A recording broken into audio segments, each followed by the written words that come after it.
Everybody has a unique perspective on how they deal with difficult transactions in real estate. And this conversation with Anthony was one of the best conversations that we've had related to that. And he has one key thing that he focuses on whenever he's dealing with a stressful situation, not only in his real estate company, but also in his property management company.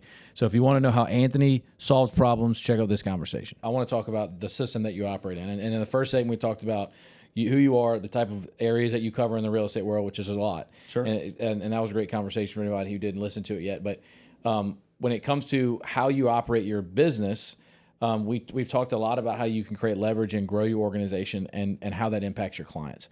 And so, being a realtor that also has a property management company and also coaches other real estate agents, you don't have time to do all of it. So you have to have people on your team. You have to have processes and a way of holding those people and processes accountable. So how have you structured your organization when it comes to each one of those areas? So I think it comes down to you've got models and systems, you've got tools, and you've got people. Mm-hmm. So I've built all of my companies on the Keller Williams framework of those.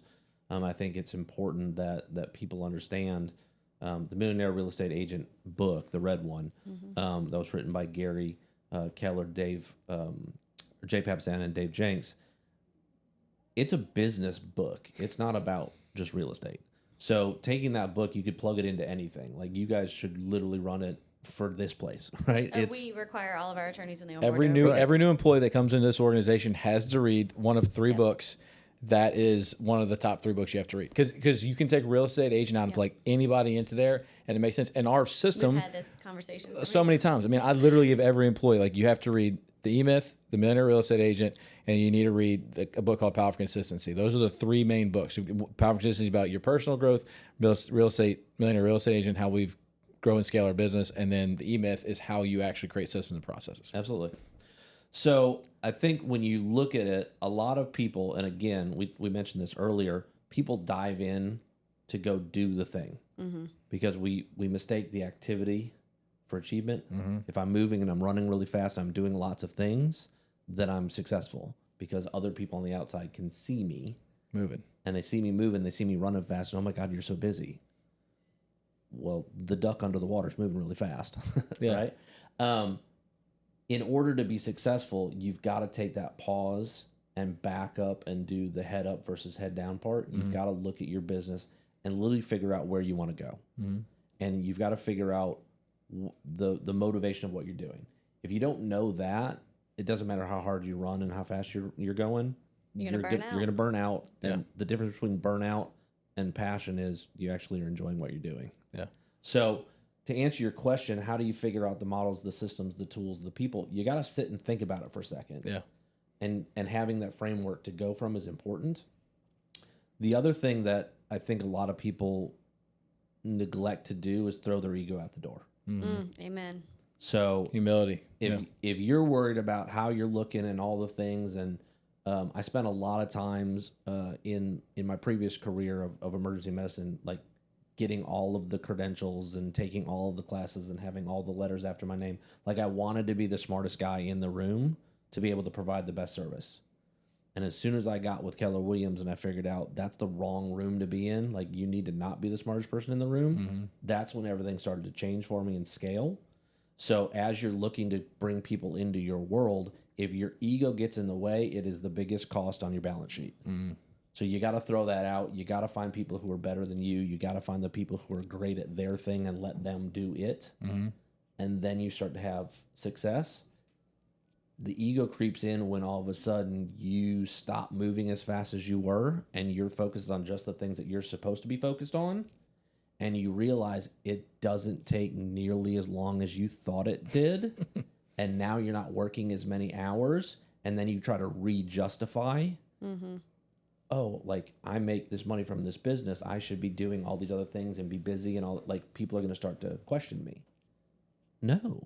Nobody cares. Go do whatever else you want to create. Yeah. Opportunity awaits. Or go live the life that you wanted to live and spend time with your family that you said that you wanted to do. Yeah. So that's the missing part, is getting the ego out of the way.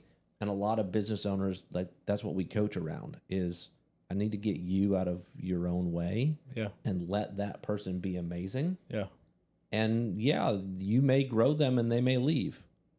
good for you. Great. Like that's the And whole great for point. them, yeah. So, people aren't usually with a company forever. Like the days of I've been with you for 35 years and I retire and I got the gold not a watch thing. aren't there anymore. No. So- I still want the jacket and the watch. Yeah. We might have to do that. But Yeah. make the timeline shorter. So like when you're hiring people and you have that vision and you have those systems and you understand that lack of humility is important, or that having humility is important, and the lack of selfishness or what's the word? Pride. You take that out, right? How do you hire somebody, right? And how do you get them on board with that and understand that mindset? Yeah. So again, being in Keller Williams leadership, I follow their models and systems. I mean, it's created a multi-billion-dollar company, don't right? reinvent the wheel Right, when 100%. they hand it to you. So the hiring process for us is a lengthy one. It's 9 different steps and takes a long time. So in the process of me becoming an operating principal or OP for a market center, it's been almost a year of dialogue for the discovery period and then going through the steps. So it's been months and months and months of just going through the actual process to get through it. And a lot of people aren't willing to do that part for the hiring. They hire out of desperation. Yeah. They hire out of pain. Yeah. They're not building their bench and they're not thinking about it. That's the whole I'm moving versus I'm running a business. So as I'm looking to hire people, I'm always looking to see like who's the next and where's the pain point for me and how do I find the person to help solve that? Yeah. And by doing that and taking people through the process, you really weed out the people that aren't patient and really want it Amen. Yeah. because they're not willing to like, hey, this isn't going fast enough. Well, I understand. Well, I took another opportunity.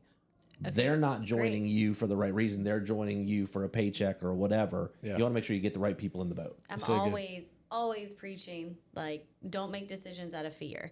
And when I'm working with a lot of our clients that are business owners and walking them through that process, because oftentimes, again, they come to me with their problems or they have all these legal issues. And I'm like, I can solve all these legal problems, but do you want to handle the practical situation, right? Is your leadership, you're making decisions out of fear and you're hiring, right?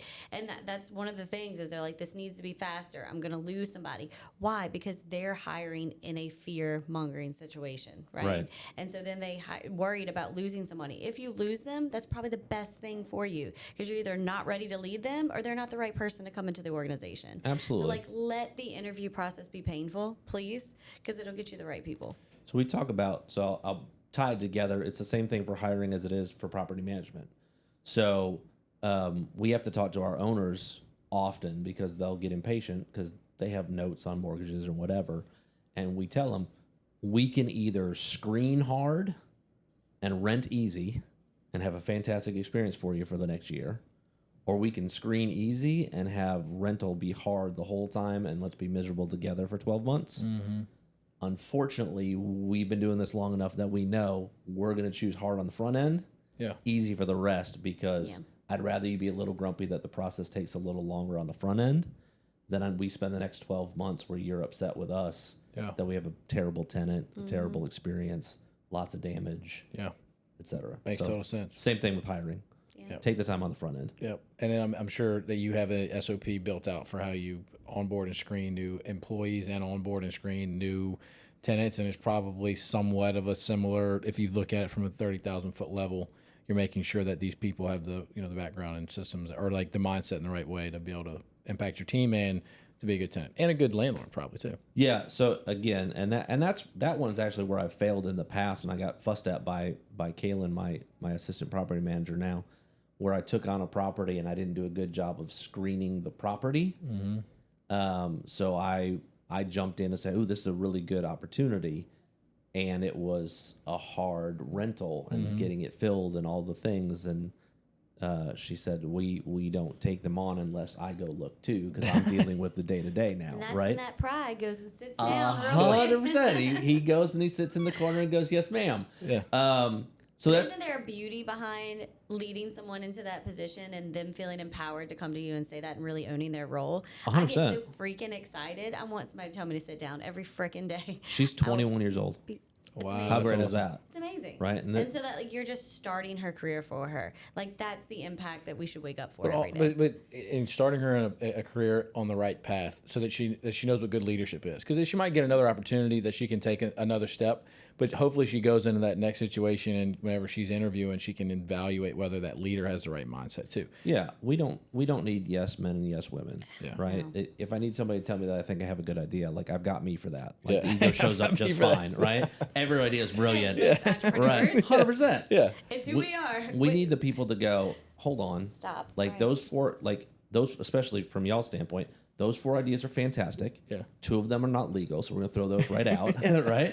Had one of And those then of yesterday. those 2, like that one's probably a really terrible. Yeah, it's going to take a real. So this first one's going to be really difficult. These are all things you have to do to get that one done. Right. That's not reasonable right now, but this one we can work with this one. Sure. Yeah. Yeah, we also have the problem where we go, well, hey, I need you to do this. Well, it's one thing in my head.